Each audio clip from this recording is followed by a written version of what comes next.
Oh hey, what's up? Hey, come join me on my journey to become the biggest freak to ever throw a golf disc. Let's do it.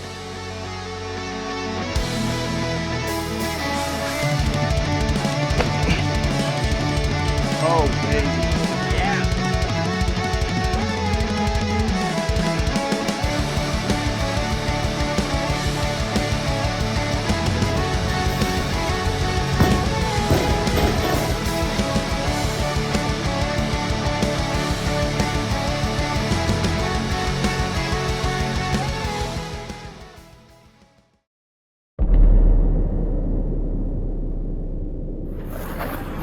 80 miles per hour.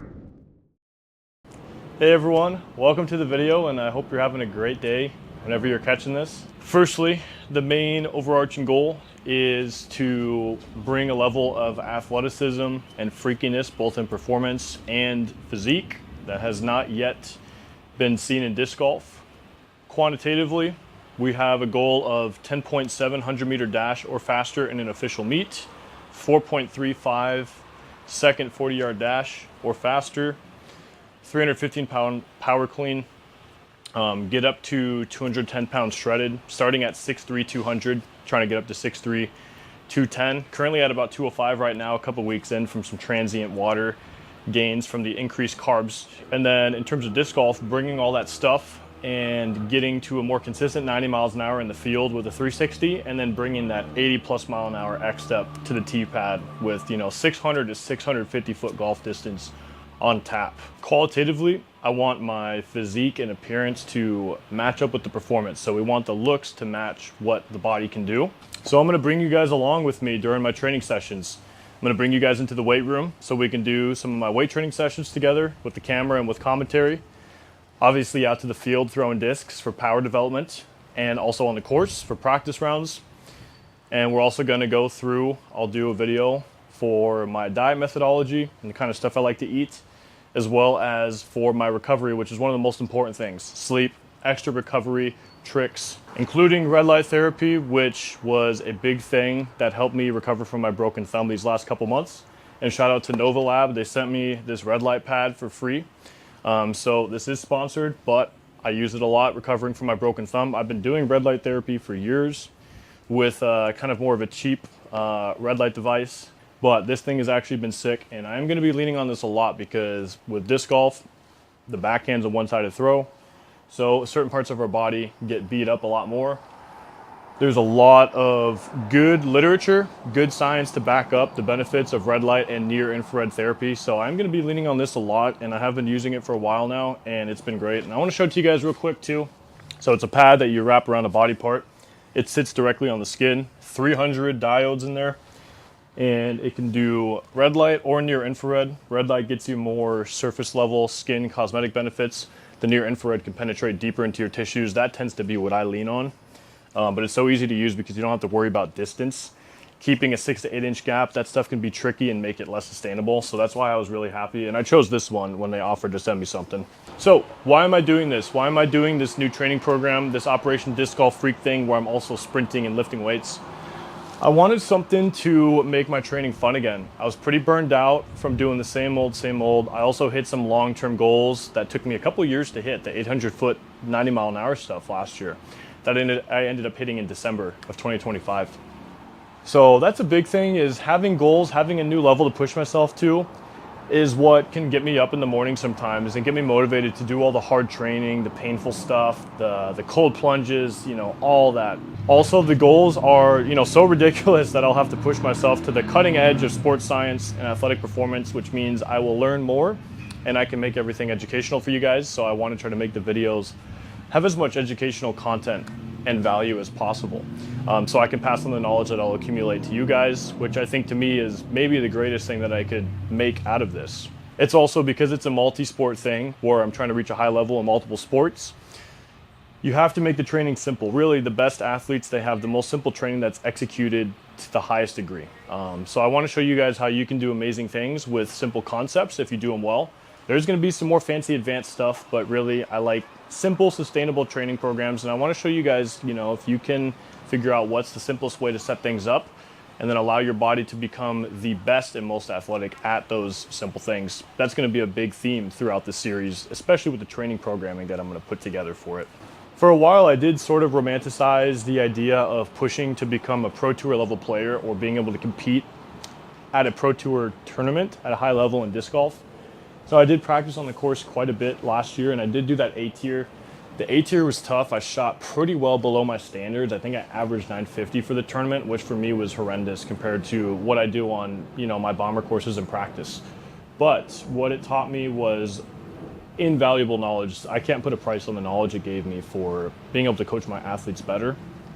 And I enjoyed the process, but the issue with it was practicing disc golf to compete with those guys is so time intensive. To drive out to the course, to play those practice rounds, 2 practice rounds in a day, come home, and then I still have a full-time job of running my business and coaching 40 plus people with a very close relationship with them. So it was unsustainable, and it's just not my lane where I have the greatest talents. For me, where the majority of my God-given talents physically really are in fast, explosive, coordinated movements like distance throwing and sprinting.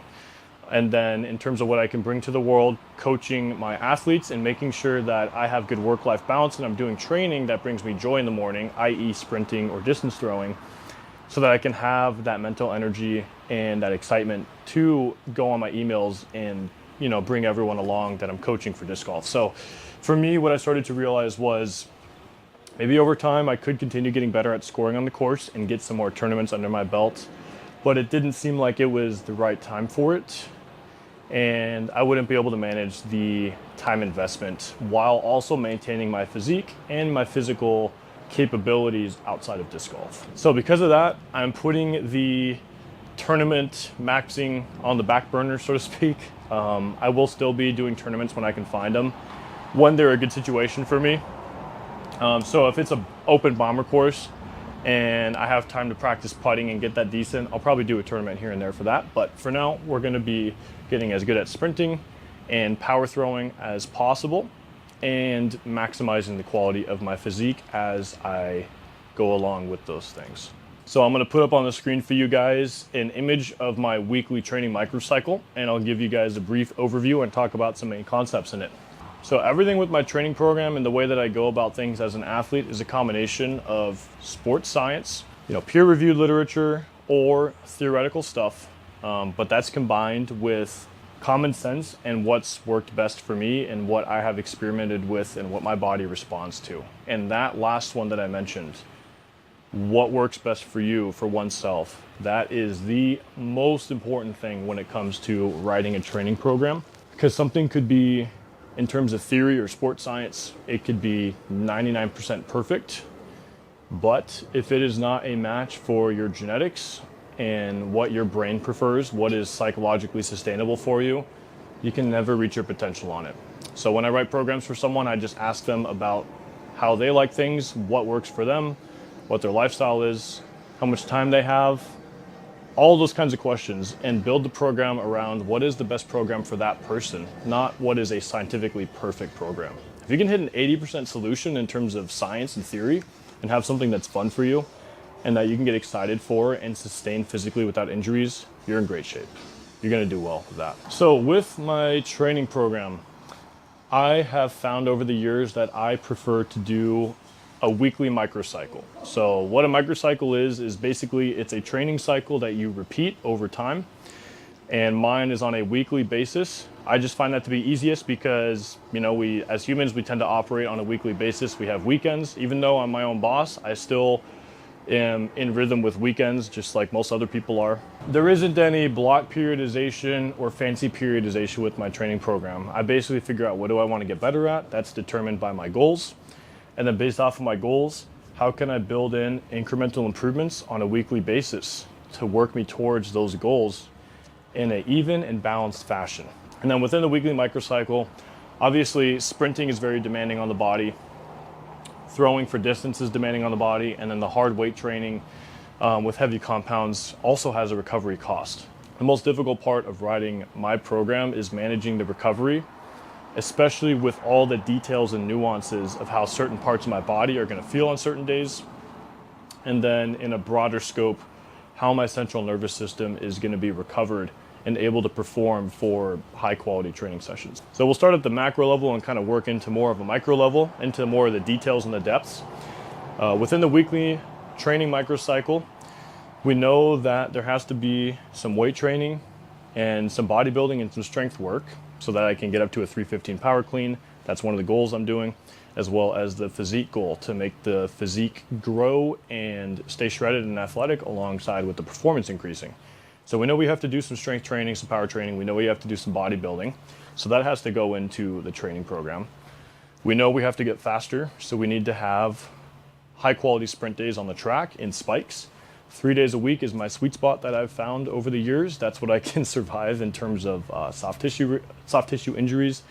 But it's still enough of a minimum effective dose to make consistent gains both in power and speed and skill and coordination, which is a huge part of sprinting. You have to move fast often to be good at moving fast. And then the disc golf thing, it's taking a slight backseat because it is so supplemented by the sprinting and the weight training that I just need to do enough disc golf to maintain throwing skill and to develop throwing skill, even if it's at a slow rate.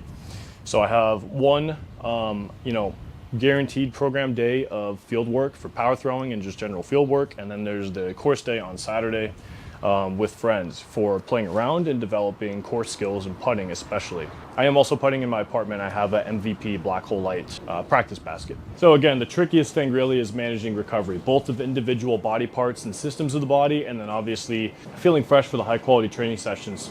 So because I wanted to make sure I programmed in a guaranteed off day for pure recovery and relaxation on Sunday, but there is still 7 training sessions that need to be done in 6 days, actually in 5 days.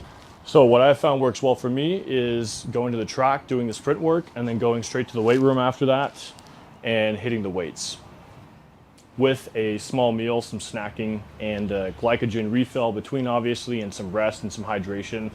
And then the body ends up staying warm still. And I have really good performance in the weight room because sprinting is, the most powerful nervous system warm-up that I've ever found. And it also gets the body really loose because of all the mobility work and that kind of stuff. I should probably sign off here before I ramble on too much longer. There's so much I want to talk about on these topics. This video might already be kind of long. So if you've gotten to this point, I really appreciate you bearing with me, and I hope you enjoyed and learn something. I hope there's some educational value, and I'm so excited to continue the series to bring you guys into some of my training sessions so we can get real nerdy and do some crazy, freaky training sessions. Again, we're just trying to become a freak, an athletic freak, and we're gonna be absolutely pushing the limits, and it's gonna be so fun. So the next session, the next video for the series will probably either be a sprint session or a fieldwork session for disc golf. I'm gonna also try to get a few of my weight training sessions, since I do have those 3 different weight sessions I do. I wanna get some of those in there so I can talk in detail about strength and conditioning work for disc golf and sprinting. But that's gonna be fun. And thank you guys for all the continued support on my channel. So I hope you have an awesome rest of your day. God bless you all. And I'll see you in the next episode. Take care.